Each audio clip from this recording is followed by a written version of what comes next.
બેઠકો માટે કોંગ્રેસ અને આમ આદમી પાર્ટી વચ્ચે ગઠબંધન જવા થઈ રહ્યું છે। આ અંગે વાત કરવા માટે જોડાયા છે ઈશુદાન ગઢવી કે જેઓ ગુજરાત આમ આદમી પાર્ટીના પ્રદેશ અધ્યક્ષે વાત કરીશું તેમની સાથે। ઈશુદાન, લોકસભાની ચૂંટણી માટે કોંગ્રેસ અને આમ આદમી પાર્ટી વચ્ચે કઈ કઈ બેઠકોમાં ગઠબંધન થવાની શક્યતા છે? સ્વાભાવિક છે કે લોકતંત્ર બચાવવું ખૂબ જરૂરી છે અને જે રીતે 2 કરોડ રોજગારીની વાત હતી 2014માં, કોઈ રોજગારી આપી નથી। યુવાનો બેરોજગાર છે।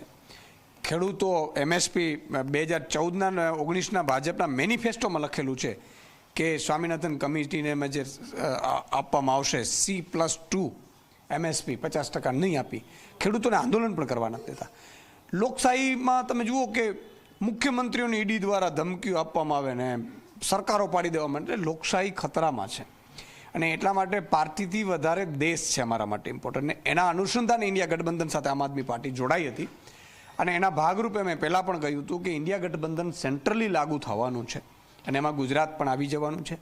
અને ગુજરાતમાં આપે જોયું હશે કે જે રીતે અત્યારે સારા સમાચાર આવી રહ્યા છે કે ઇન્ડિયા ગઠબંધન સાથે આમ આદમી પાર્ટી લડવા જઈ રહી છે। અત્યારે અમારી 2 જે જાહેરાત થઈ ચૂકી છે, ભરૂચ અને ભાવનગર, મને લાગે છે કે આશા છે કે એ સામે કોંગ્રેસ છે એ સ્વીકારી લેશે।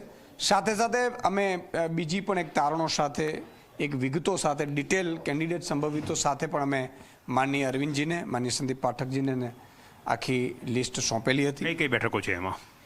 એ અત્યારે કેવું થોડું વહેલું ગણાશે, કારણ કે સ્વાભાવિક છે કે જ્યારે ઇન્ડિયા ગઠબંધનની અંતર્ગત ચર્ચા થતી હોય ત્યારે મારે આ કોમેન્ટ ન થાય, પરંતુ અમે અમારા જે 1/3ની આસપાસની જે હતી એ સીટો અમે ત્યાં આપી હતી ડિમાન્ડ કરીને।